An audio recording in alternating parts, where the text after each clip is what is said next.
পড়ছিলাম শহরের বাবু, কলমে তানহা তাবাসসুম, পর্ব সংখ্যা ৪৪।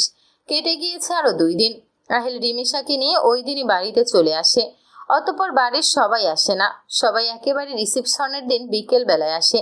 এই ২ দিনের নীরবতার মাঝেও যেন অদৃশ্যভাবে অনেক অপ্রকাশিত অনুভূতি ঘুরে বেড়াচ্ছে বাড়ির প্রতিটি কোণায়। রিমিশা এই ২ দিন আর কলেজেই যায়নি, বাসায় ছিল। তাই আর চিন্তা করলো কলেজে যাবে। সকাল সকাল উঠে কলেজে যাওয়ার জন্য প্রস্তুতি নিতে থাকে, নিজেকে আবার স্বাভাবিক জীবনে ফেরানোর এক ছোট্ট চেষ্টা।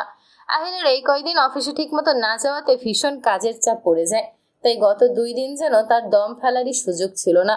ঘুমোতে ঘুমোতে বেশ খানিকটা লেট হয়ে যায়। তাই এখন সকাল 10টা পর্যন্ত ঘুমাচ্ছে। রিমিশা যেন এই জিনিসটা ভালো লাগছে না, কারণ সে কলেজে যাওয়ার জন্য তৈরি হওয়ার সময় আহিল বেহায়ার মতো তার দিকে তাকিয়ে থাকে। তার এই বিষয়টা ভীষণ ভালো লাগে। লজ্জার আড়ালে লুকিয়ে থাকে এক মিষ্টি অনুভূতি। এমন ভাব করে যেন সে দেখছে না, অথচ সেও আয়নার দিকে তাকিয়ে থাকে। তাই আজ আহিল ঘুমিয়ে আছে দেখে তার ভালো লাগছে না। তাই কি করবে বুঝতে পারছে না। হঠাৎ মাথায় বুদ্ধি এলো আহিলকে সুইসুড়ি দেবে। তাই সে তার বইয়ের ভাঁজের থেকে একটা ময়ূরের পালক নেয়। ছোট বাচ্চাদের মতো তার বইয়ের ভাঁজে এখনো পালক থাকে। পালকটা হাতে নিয়ে সে আস্তে করে আহিলের কাছে একটু ঝুঁকে নাকে মুখে সুরসুরি দিতে থাকে। আহিল বোধহয় ঘুমের মাঝে একটু বিরক্ত হলো, তাই সে পাশ ফিরে শুয়ে পড়ে। কিন্তু তাও রিমিশার বাদরামি কমলো না। সে আহিলের গায়ের উপর দিয়ে একটু ঝুঁকে আবারও পালক দিয়ে সুরসুরি দিতে থাকে। আহিল এবার ঘুমের মাঝে রিমিশার হাতটা খপ করে ধরে ফেলে। তারপর একটানে বিছানায় ফেলে উপরে উঠে হাত দুটো চেপে ধরে বিছানার সঙ্গে। স্টুপিড, সমস্যা কোথায় তোমার? দেখছো না ঘুমাচ্ছি, তারপরও বাদরামি করছো? এর পানিশমেন্ট তোমাকে পেতেই হবে, বলে রিমিশার ঠোঁট দুটো আঁকড়ে ধরে। এই মুহূর্তে সময় যেন থমকে যায়। ইদানিং বেশ বেহায়া হয়ে যাচ্ছে আহিল। মাঝে মধ্যেই যখন তখন সুযোগ বুঝে রিমিশাকে আঁকড়ে ধরছে। রিমিশা কিছু বললে বলে, স্টুপিড, এটা তোমার বাদরামোর পানিশমেন্ট। আহিল একটু ঠোঁটটা আলগা করতেই রিমিশা ছাড়া পেয়ে দৌড়বে পালায়। আহিল পিছন থেকে বলে ওঠে, আমার ঘুমের মাঝে যদি আবার এমন ডিস্টার্ব করো, তাহলে এর থেকেও বড় পানিশমেন্ট পাবে তুমি। রিমিশা বোধহয় শুনলো না, সে তো তখনই এক দৌড়ে রুম থেকে চলে যায়। আহিল একটু ঠোঁট বাঁকিয়ে হাসলো। কিছুক্ষণের মাঝে আবার মুখ স্বাভাবিক করে ফেলে। তার এই হাসির ভেতরে লুকিয়ে থাকে অদ্ভুত এক গম্ভীরতা। কিছুক্ষণ পর রিমিশা রুমে আসে আহিল ফ্রেশ হতে গেলে, কারণ কিছুতেই আহিলের সামনে পড়া যাবে না। তাই প্রয়োজনীয় সব জিনিস নিয়ে রাইসার রুমে চলে যায়। সেখানেই আজ তৈরি হয়ে কলেজে যাবে।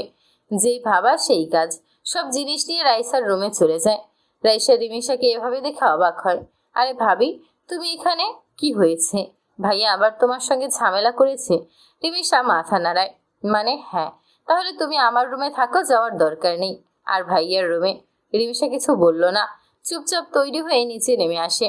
নীরবতা কখনো কখনো সবচেয়ে বড় উত্তর। এসেই দেখে সাফায়েত পাটোয়ারি অফিসের জন্য বেরোচ্ছে। তখন এই রিমিশা বলে ওঠে, আব্বু, আমাকে আজ একটু তুমি কলেজে নামিয়ে দেবে? সাফায়েত পাটোয়ারি গম্ভীর কণ্ঠে বলে, কেন? আহিল তোমাকে আবার কিছু বলেছে?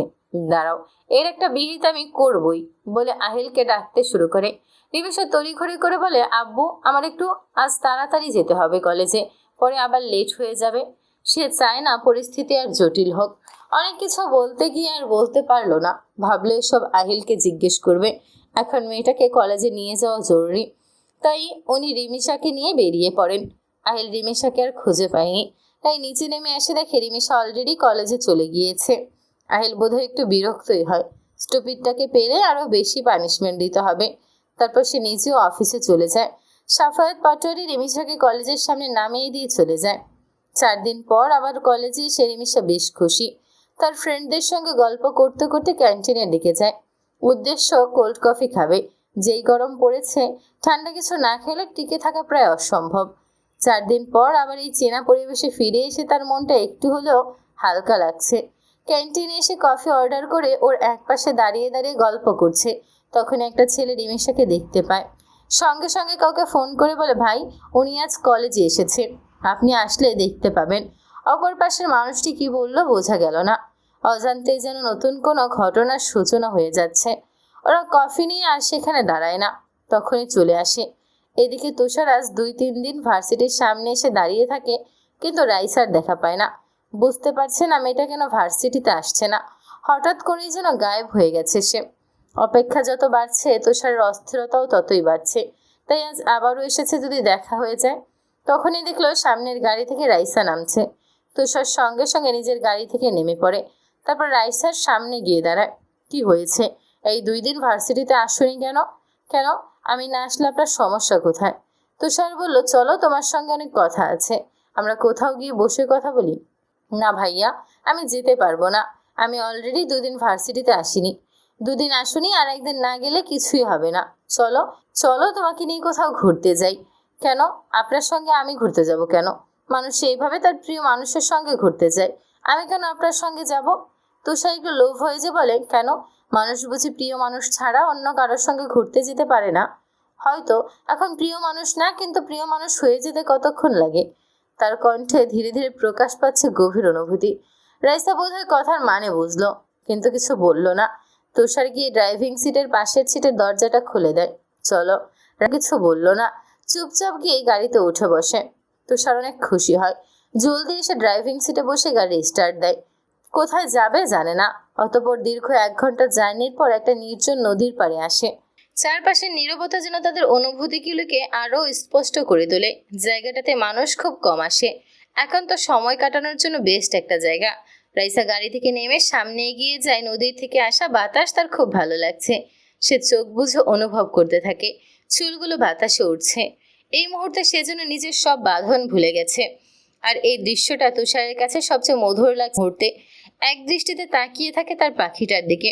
তারপর আস্তে আস্তে বলতে থাকে, পাখি, আর কত অপেক্ষা করাবে আমাকে? আমি তো আর পারছি না তোমায় ছাড়া 1 মুহূর্ত থাকতে। রাইসা বোধ হয় কথাগুলো শুনল না, কারণ সে তো প্রকৃতি উপভোগ করতেই ব্যস্ত।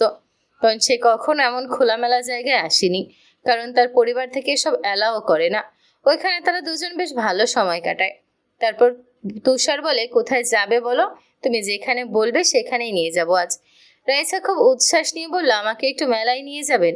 আমার ছোটবেলা থেকে ইচ্ছে মেলায় যাওয়ার, কিন্তু বাসা থেকে কখনো সব অ্যালাউই করে না।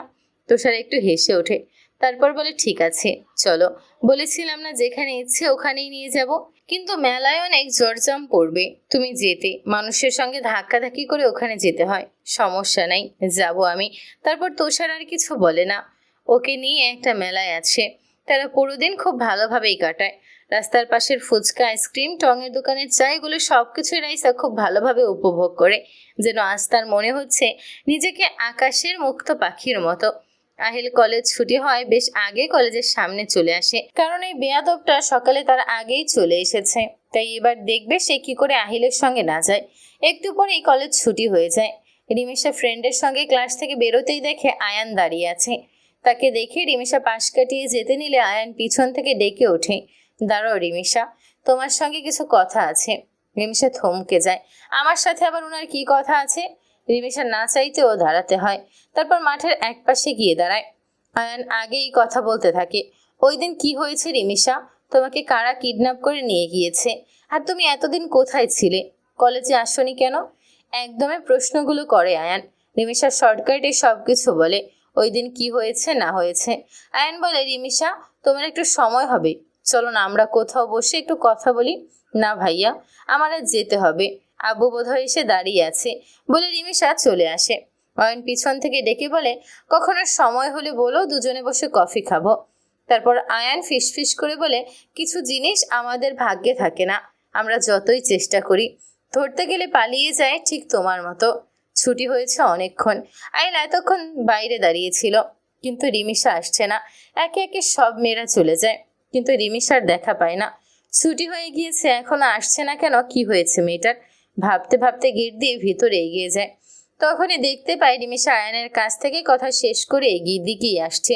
এটা দেখে যেন মুহূর্তে আহিলের চেহারা রক্তবর্ণ ধারণ করে। চুল শক্ত হয়ে যায় তার। রিমিশার সামনে এসে দাঁড়াতেই আহিল রিমিশার 2 গালে কষিয়ে দুটো থাপ্পড় মেরে দেয়। রিমিশা স্তব্ধ হয়ে দাঁড়িয়ে থাকে, গালে হাত দিয়ে। তারপর আহিল সামনে এগিয়ে যায়, গিয়ে আয়ানকে বেধড় মারতে শুরু করে। তোকে বলেছিলাম আগেও আমার বউয়ের থেকে দূরে থাকবি, কিন্তু তুই বারবার একই কাজ করছিস। নেক্সট টাইম যদি ওর সঙ্গে কথা বলতে দেখি তাহলে তোকে জানে মেরে ফেলবো। Stay away from her, this is your last warning. বলে রিমিশার হাত ধরে গাড়িতে এনে বসিয়ে বাড়ির উদ্দেশ্যে রওনা দেয়। আয়ানের নাক মুখ ফেটে রক্ত পড়ছে। সে আলতো করে মুছে নেয়। তোমার জন্য আমার এই ব্যথা খুবই সামান্য।